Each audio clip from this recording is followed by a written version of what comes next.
I think it was I think it was an EAS meeting where I watched you give a lecture and you sort of sadly and resignedly said that somebody had what come up to you and said, "Oh, it's oxalic acid, man," and you were like, "That's not the superhero I wanted to be."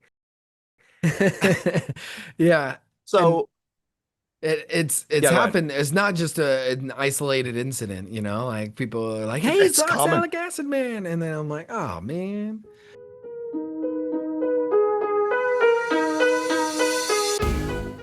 Hello, everybody. Welcome to another episode of Betterbee's Interview with Experts series. It is my great pleasure to be sitting here with Dr. Cameron Jack, assistant professor at the University of Florida, and we are going to be talking about keeping bees alive, keeping bees healthy, and in particular, we're going to spend a lot of time talking about oxalic acid. So, welcome, Cameron, to the show, as it were.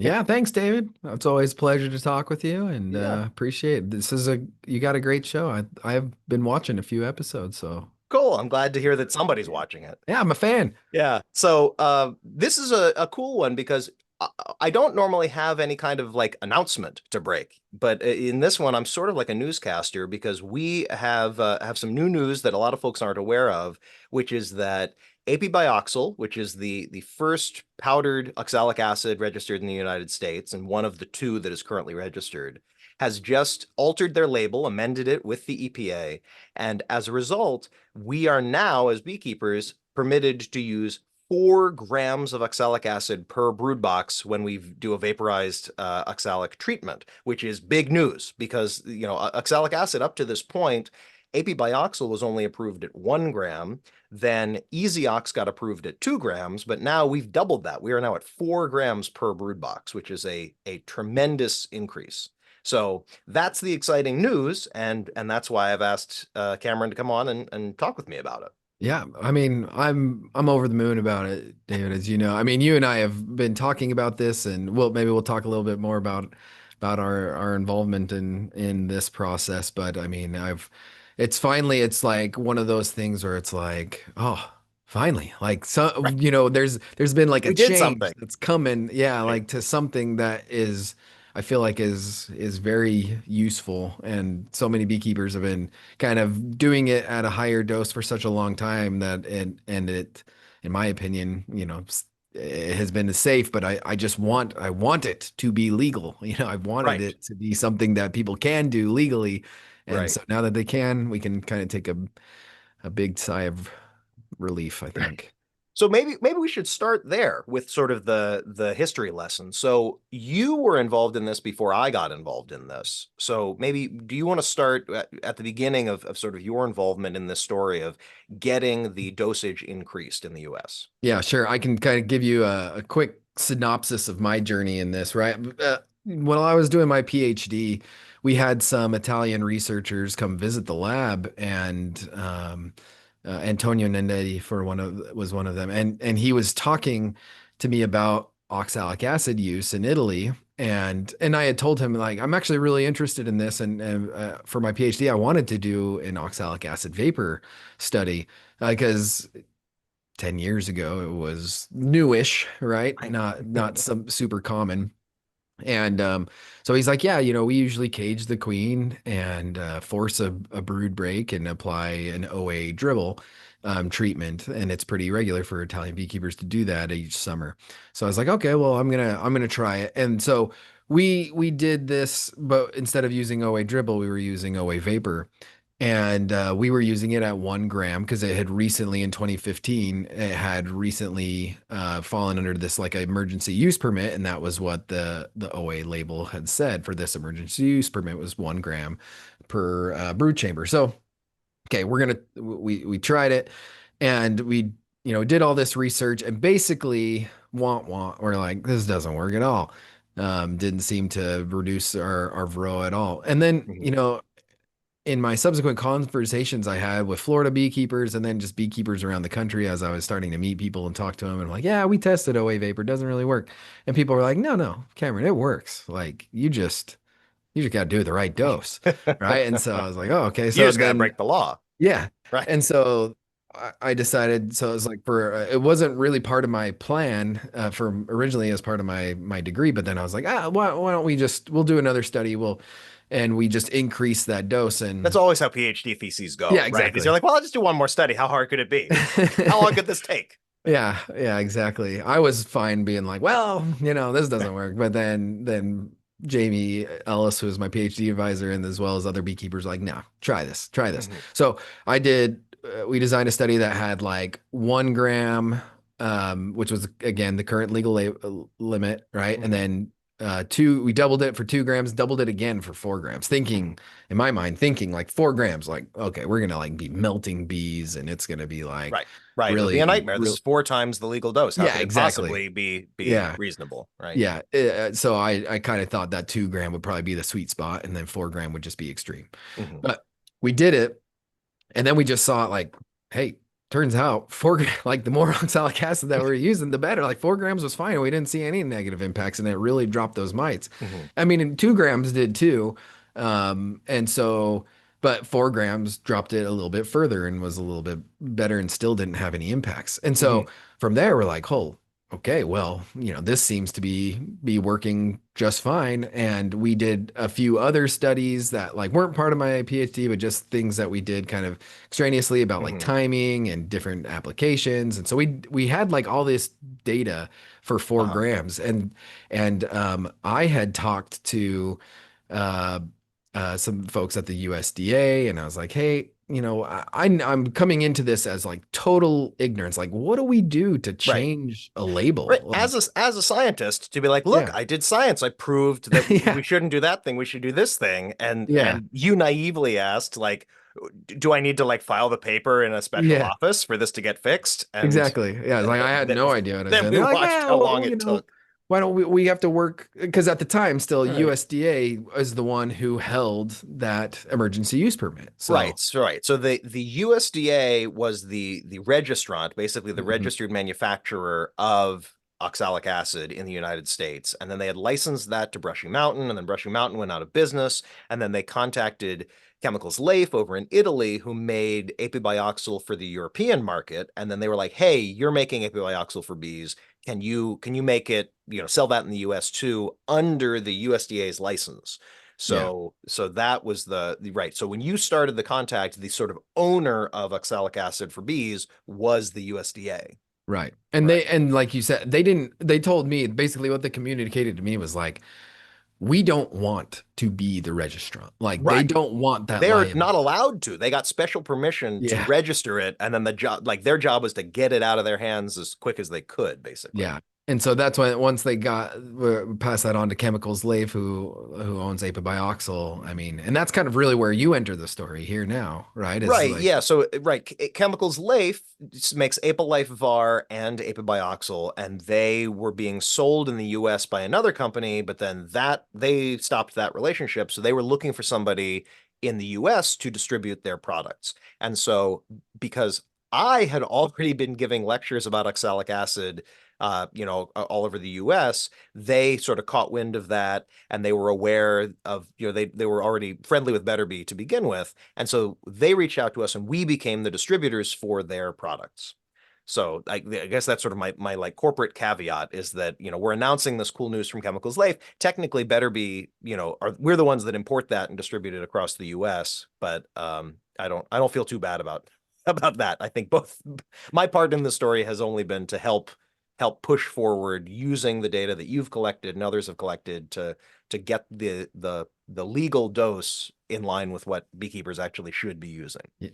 Well, I know you're not going to toot your own horn, but let me just tell all the viewers out here, right? Like, it's Uh-huh. like David is really the hero, I think, of this story of really pushing this and helping get the paperwork done because that's the thing. I was like, all of us are stretched so thin. It's like yeah, I could a few years ago was like, hey, 4 grams is great, like it could work, but we need the label changed, and then Right. I'm stuck because I don't know what to do and I don't know how to get this like process moving. and Right. and even talking with Chemicals Life, they're like, I'm like, yeah, we would love to do this. Right. Like, this sounds Right. So great. the manufacturer and the USDA who originally registered it and the EPA even. I've talked to folks at EPA and they were Yeah. like, "Oh yeah, we've seen Dr. Jack's work. It's very good. We should definitely increase the dose."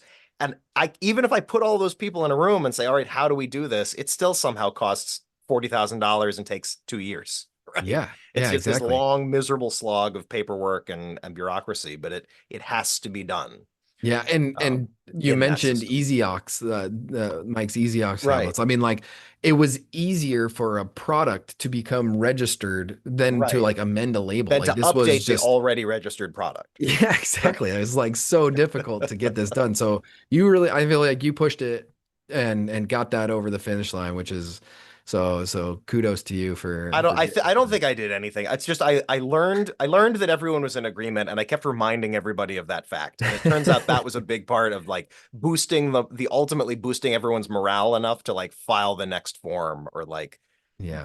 find the next citation that was being asked for by some safety officer that just needed to be able to say that there was a citation there or Yeah. whatever Well, it was.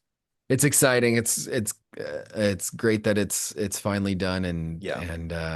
and we have something hopefully that's a more useful option Right. And I think for the biggest reason that I've pushed on this, I think, is that everybody could get oxalic acid. They could just use more than they were allowed to on the label. And sure, they're violating a federal law, but they could do it and they could treat their bees that way. And based on your research, I think plenty of folks saw what you'd published and they said, I should be using more. And so they have been using more.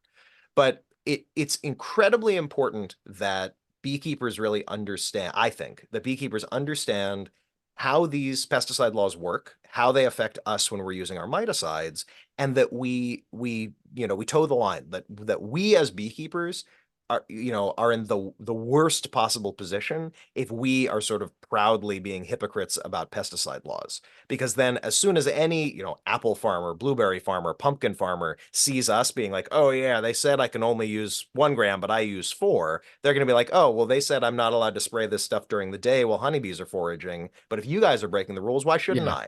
Yeah, Right? exactly. Like we want an EPA armed with bazookas, not a toothless EPA that can't hurt anybody. So Yeah. what that means though is if I'm a beekeeper and I've read your paper and I know 4 grams works better than 1 gram, then I've got an incentive, that's what I'm going to do. But I can't go tell my local bee club that somebody's going to chastise me. If I'm a bee inspector or if I work in a university, I mean, you've been in the awkward position of saying my research shows that more grams works better, but also to say, do not do this because it is a Yeah. violation of the law. And Yeah. so buying the legal oxalic acid products and not just like, trying to get the cheap stuff to save a The hardware. nickel, I think Yeah. it funds all of this tedious bureaucracy that, like it or not, we have to go through. And so I'm glad that people are seeing, I think more and more that buying the legal stuff that's, safe, vetted, approved. Now, if you keep supporting those right channels, we can also make sure we're up to date on the research and we can actually get people the dosage they're supposed to use. Yeah. Well said. Yeah. So I guess I wanna get back a little bit to your research itself and have you talk about what it is that you've really demonstrated. Is what happens when you treat a colony with 1 gram or 2 grams or 4 grams. Yeah. And I guess I'll throw in because I know it'll be a sticking point later. Let us know what those colonies looked like in the experiments that you did because your configuration is not the same as how I keep my bees. Yeah, sure. Yeah, I mean, I'll just start with that point. Most of the studies when we're doing for research, unless we are specifically like pairing with like commercial beekeepers, I'm probably going to keep most of my colonies in single deeps. And the reason for that is because we are evaluating all sorts of bits of like measurements of colony strength and all Mhm. that. Like even if commercially I would want to run double deeps, like it's hard to do There's research twice as on. many frames to go through every day you're Exactly. collecting data. It Yeah. just comes down to like manpower and like Yeah. being able to like manage and take all those notes and Mhm. evaluations. Like it just becomes really overwhelming. So Right. all of the research that I'll like talk about, is pretty much always been done in singles. Because that's another Mhm. question that I was getting all the time with like OA vapor is like, well, you know, if 4 grams works in a single, then does that mean I should be doing 8 grams in a Right. double and Is things it like right? Is that? it I'm four like, grams per uh, colony, or it should you? yeah. Right. Right. But now you can use 4 grams, Right. 8 grams for a double deep is if you got two brood chambers. Right. Anyways, so so yeah, kind of as I said, you know, starting out when we were just doing the 1 grams, you know, the the first story was like that first project that I mentioned in 2016 was like, well, geez, all of our colonies just they looked terrible, and it was a 4 month study, and all the ones where we just had that 1 gram, even the one, so even when we had like 1 gram of OA vapor, um, like 3 applications once a week, you know, they just didn't look good, and a lot of those colonies ended up dying. And in fact, they died just as much as if for our control, our negative controls Right. that As if you've been you know doing had nothing. nothing. So we're Right. like, what's the point of this? That's why I was like, yeah, this doesn't work. So so I was kind of inclined to just like say, okay, we're OA vapor doesn't work. This isn't a Hmm. good idea. And then, you know, then once I started getting all the feedback of like, no, it works, Cameron, it works. You just got to use a higher dosage. And so then once I started doing that experiment, then I did see those colonies, they really cleaned up well. Like, I mean, they Hmm. started at about like 5 mites per 100 bees, which is already a little high, right? But then Hmm. at the end of, again, once a week for 3 weeks, they were down into like the low twos or something Hmm. like that. So, Okay. like, I mean, that's a significant drop. Right. It's not perfect. Right. Even and at 4 grams, I mean, even that, like, it wasn't perfect. Hmm. It dropped it significantly. So then, kind of in studies that I had done afterwards, I was tending to do like a fourth or a fifth application. And then Hmm. when we did it that, like we were really like cleaning things up. And Okay. like it went from like, you know, having 5 to 6 mites per 100 bees, and then we were bringing them down to like below one. You know, Hmm. it was a good solid It was a reduction good of yield. intervention, as long as Yeah. you were using it at that dose. Yeah. And this is and then those colonies ended up looking stronger and Hmm. were healthier. And so that like it's been really encouraging to me. Hmm. And even this is a different study. But we did some research recently that I've been talking about. So if people, listeners and stuff that have like heard me speak in the last couple of years, I've probably talked at least at one of my talks at a conference was probably about like the seasonal uh, efficacies of different treatments. And Right. we didn't use OA vapor as part of that study, but we basically we tested 8 different chemical treatments Hmm. and at different all 4 seasons of the year, and we basically had like the depressing news of like, yeah, things don't work in the Right. summer and in the fall, you know. Right. At least for us in Florida, like our fall is not really so much a fall, it's kind of just an extended Right. half a summer. It's just more But summer. but like during the summer period, like I mean, it didn't work. Like Yeah. Apivar still works for us in Hmm. the winter, right? It works Hmm. fine.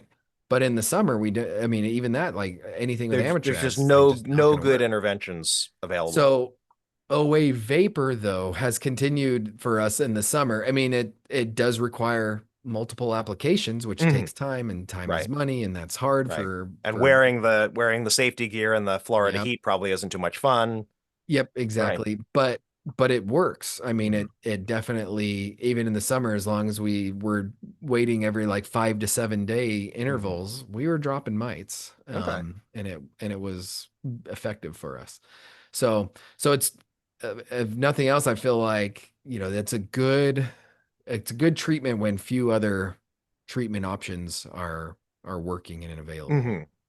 And not to keep ringing the same bell, but this is another one of those cases where, because the legal dosage was 1 gram per brood box, you had already found with your own research that you should be testing 4 grams for your single brood chambers.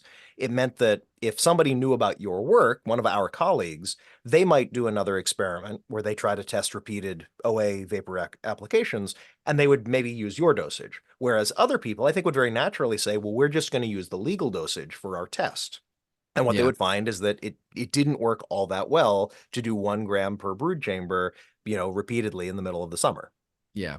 Yeah. And so a good one that I could bring up was like, so Jennifer Berry and Lewis, Lewis Bartlett, they did, and as well as some more researchers at Auburn, and there's Hmm. a big group of beekeepers and or researchers testing this, but they did like repeated applications of 1 gram for 7 applications, right? Right. Like for seven, like they were Right. One really gram, going one gram, after it, one and they gram, still 1 gram. didn't Right. see any effect, right? Like so, it was Right. just more evidence. And like you said, I mean, that's kind of the way the research works, is like we kind of build upon each other and Hmm. try to kind of take it to the next step and try to answer the next logical question. Right.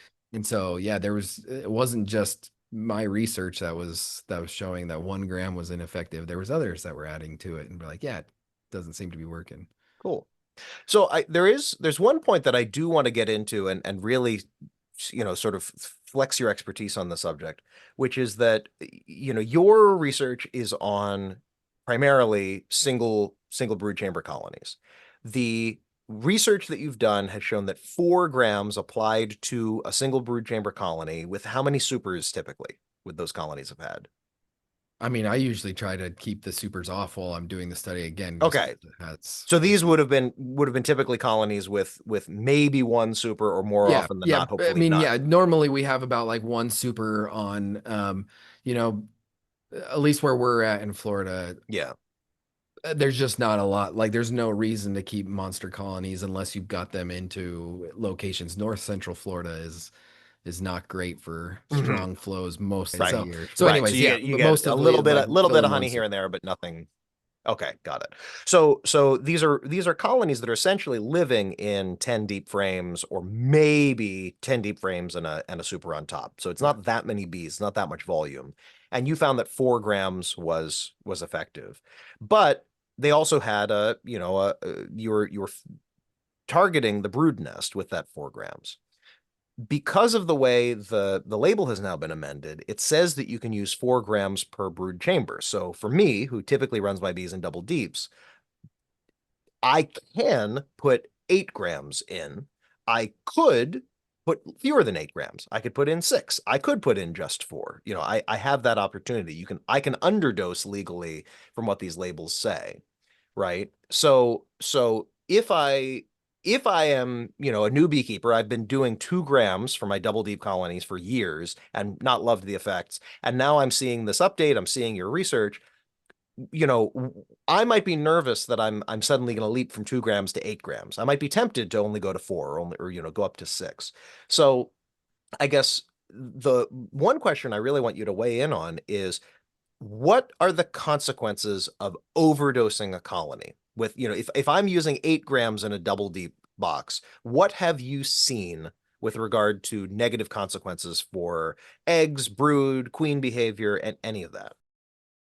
Yeah. So I in all of the research studies that we've done, when we have like looked at colony level impacts and looked specifically at like brood area and measured brood area, thinking that Right, if there was an impact, if it was having some level of like larval toxicity, for instance, we would see a reduction in right. brood area. And we've never even seen, You have done that, and you sometimes, have you've sat there and Mhm. taken every brood frame out and counted what percentage of this is Yep. capped brood and open brood. That's Yeah, I, we've done I've that done in that about myself. every It's single one. hard work, Yeah. and you've done it.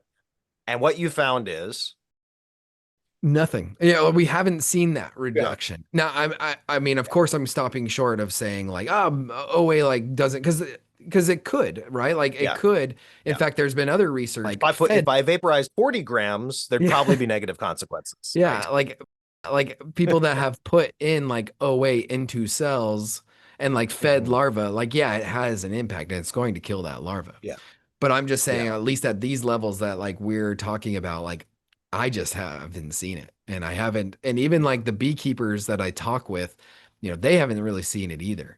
Again, not that it couldn't. I'm sure there is that there, I mean, there will be that upper limit, right? The dose Right, makes the poison, but right. I don't think it's on this same scale that we're Okay, talking that about. your work, what's just been approved, it's unlikely that we're going to be within that range. A Yeah. brood, a larva here and there might die, but we're not talking about, you know, cooking the entire brood nest if Right. if somebody uses it. And that there is a real concern there because, and this is my, I'll get on my soapbox for a second. it's so important that we follow the EPA's rules, even if it takes a long time, even if it's tedious to sort of get all the paperwork done. It is absolutely critical that beekeepers are doing things correctly so that we can all, as a community, have access to the best tools and clear rules about what we can and can't do. Because, if you when you released your work saying, oh, 4 grams works better than 1 gram, I absolutely have met beekeepers who said, well, based on Dr. Jack's work, I've been doing 10 grams, or I've been doing, they're just going as far up as they can. It's as much oxalic acid as they can put their hands on. And that's not the right way to do it, right? We want to use as few chemicals and as little chemical in a colony as possible to get Yeah. that good result. But the EPA, because of the way these very strict rules work, has there's sort of this unfortunate opportunity for loopholes to appear. So the new label says that I can vaporize at 4 grams per brood box, but it doesn't define what a brood box is. And so I know a lot of beekeepers that use all medium brood nest configurations, where 3 mediums is roughly the same brood area as 2 deeps. And so now, according to the label, somebody who's using mediums is actually able to do 12 grams, 4 grams per brood box. So they got 3 brood boxes. They can put 12 grams into a hive. And so, even at this dosage, there is this opportunity for confusion. What if I made a colony that had a bunch of shallow brood boxes? Yeah. That's a lot of boxes. And Yeah. according to the letter of the law, I can put a lot of OA in there. But your research was on single deeps. You were using 4 grams. You are not at all worried about somebody using 8 grams in a double deep based on what you've seen and what our colleagues have found. We probably don't need to go higher than that to have good effects. At that point, Yeah. you're wasting the oxalic acid and you might start to have negative effects. Is that fair to Yeah. say? Yeah, I think that's fair to Okay. say. I think, I think one of the beautiful things of actually OA vaporization is that it is short lasting. Now Mhm. it's, uh, that means it's going to need to be reapplied. It's because it's not going to be Right. super like effective just all like in just in that one application, Right. right? Because you've It got, kills the at mites any it given time gets, you and have. then all the mites it misses, there's Yeah, nothing left, exactly. right? Yeah, exactly. I mean, Right. 70% of the mites are down in that brood nest most of the time, right? Like so Right. so Right. if there's You brood in have the to catch the colonies. ones when they're out and about. Hmm. So you're gonna have Got it. to reapply it and but the fact that it does dissolve in water, like, it kind of breaks down very rapidly inside of the Hmm. hive setting, just lends itself to preventing your resistance issues kind of down the line. And so it is kind of like Hmm. a simple flash treatment that we are trying to just knock down mites at each point. Hmm. So it's like if 8 grams in a double brood, like in a double deep configuration, I mean, if that is going to knock down all those mites in that one time, then it doesn't matter how much you put in there, right? Like at that point, like you're only risking really hurting your bees by like going Right. really far kind of beyond. If it still Hmm. knocks down the same number of mites, it's never going to penetrate Right. that brood capping, right? Right. Right. So there's just no value. You're Better to wasting your go in money, and you're hurting your bee. reapply, Mhm. reapply a few days later, a week later, instead of going and uh, overdosing on a single treatment. The Yeah. other thing too, and I don't have information about this. So the EPA and the FDA, have said the trace amounts of oxalic acid that might get into honey is so negligible. And since oxalate, oxalic acid is naturally found in foods anyway, they basically said we don't care if a little bit of OA is getting into the supers, so we're not going to test for it, and so beekeepers can treat with their supers in place. That being said, I have had plenty of beekeepers come to me and say, "Oh, you can taste extra oxalic acid in honey that's been really, really hammered with it." Have you heard that? Have you? I mean, no one's ever given me some honey and said, "Here, this was treated with, you know, 8 grams of oxalic 12 times during the honey flow, and can't you taste that difference?" But it certainly is the case. It's not that we're saying that there's zero oxalic acid, or oxalate that's getting into the honey if you've got supers in place. It's just that it's a small amount. It's not an amount that would be important for any, for any health consequence or you know, presumably culinary consequence. Although I guess if you're having a honey tasting, you might find something that you don't like in the flavor. Have you had folks bring that up to you in the past? I've definitely had people bring it up, but I've never had anybody, Like seen evidence yeah, or seen evidence. I've never even had anybody tell me like, "Oh yeah, I tasted it and it was really different." Like Mhm. that's just not been my experience, but also, I don't necessarily doubt it. If you really hammered them with it, like, of Yeah. course, it's probably going to be in that All right. honey. Well, we've talked enough about oxalic acid, so let's talk about oxalic acid. Um, so we should mention that we are both running experiments right now this summer on another oxalic acid based mite control product. Yeah, so one of the products that David's mentioning that is also from the manufacturer Chemicals Life that it's called Api-Bioxal RTU. So RTU stands for ready to use. There it is. Yep, and basically what it is it's a pre-formulated OA dribble product, right? Yeah, and so for the last about 6 weeks or so, I have my master student Marie Yanchek, who's fantastic, by the way. She she she just ran an experiment that we kind of worked together, David and I, and as well as the folks from Chemicals Life. We talked about, we kind of thought through, okay, what would make the most sense, and what kind of data points would we want to be measuring, and how would this kind of flow? And so basically, we were comparing. The OA like traditional apibioxal dribble, like you said, mixed into a sugar syrup at that legal rate with uh, OA or with this ready to use product and actually like the Right. Api-Bioxal vapor, Right.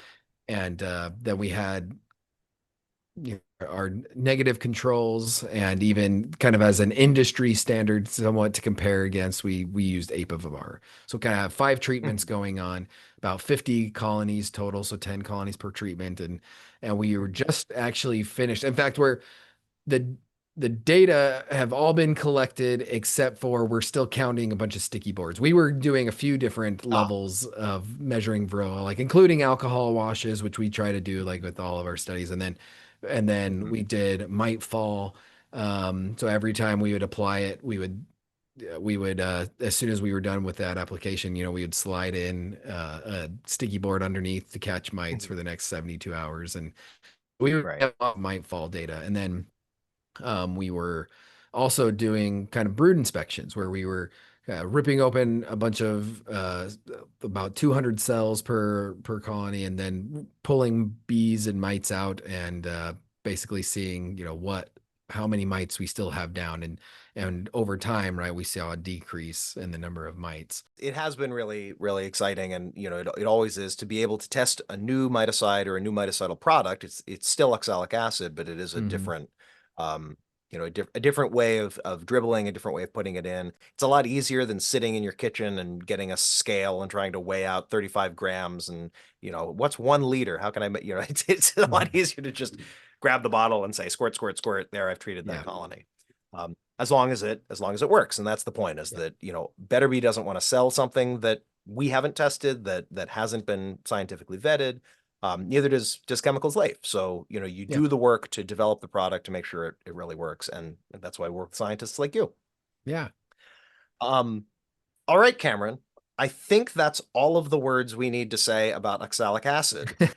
So, Worst. what that has nothing to do with oxalic acid would you like to talk about so that people understand that you are a well-rounded scientist? You're not just obsessed with this one molecule, even though you have done quite a lot of excellent work with it.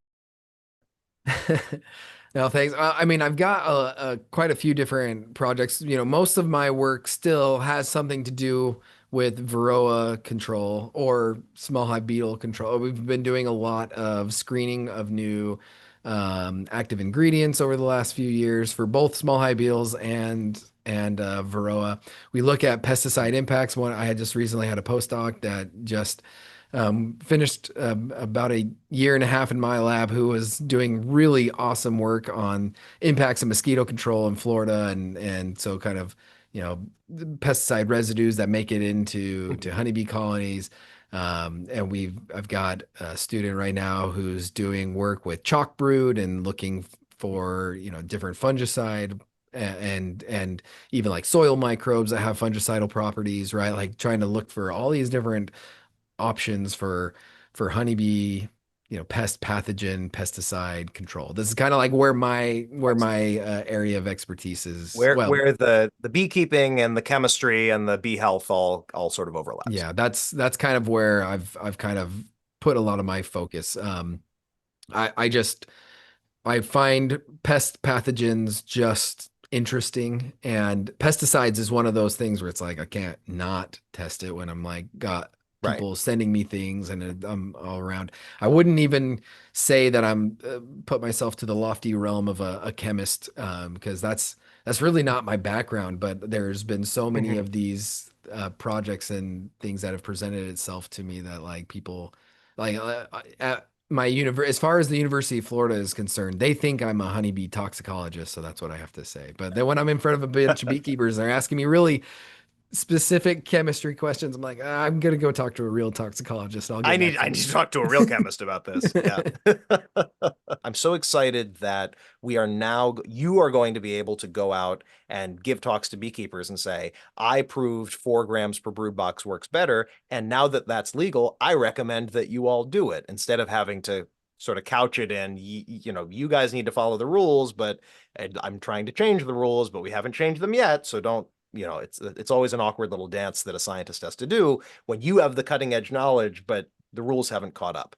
The rules have finally caught up to the work that you've been doing. Yeah, and that's super exciting to me to be able to like say that because you're right. Like it has been this delicate dance that we've been doing for years of like, Right. yeah. I know this 4 grams works, but we need to like the label's the law. Like, and I do believe that not just because I work for like uh, the state of Florida. It's Right. like Because you get I in trouble truly if you said otherwise. like just like Yeah. how you described earlier. I mean, it's important for us to follow the label and to follow the law. Right. And it's great when we can actually amend that label and change it to represent the research. And so yeah, Right. it's a We have to win. follow the rules, but the rules have to follow the science. And Yeah. this is a celebration of us getting all of those stars aligned properly. Yeah. That's right. All right. Well, Cameron, thank you so much. I don't want to keep you very long. I know you have a lot of important things to do, but it has been a real pleasure having you here. I hope folks have enjoyed, listening to us gab about oxalic acid and, the other stuff you do. Uh, but I would like to thank you for coming on, and I encourage if folks would like to learn more, just Google oxalic acid man, and I'm sure his face will pop up, and you can read what's going on down at the University of Florida. Yeah, bring your respirator if you're the oxalic Right. acid man is here. So yeah, absolutely. Thanks for Thanks, coming, David. Cameron. It's been a pleasure. I really Absolutely. I always enjoy speaking about this and I enjoy what you guys are doing at Betterbee and with this series. This has been really fun for me to listen to. So yeah, thanks All for right. inviting me to be a part of it. All right. We'll see you later, folks. And tune in next week to figure out who I trick into sitting on a Zoom call with me and talking about bee science.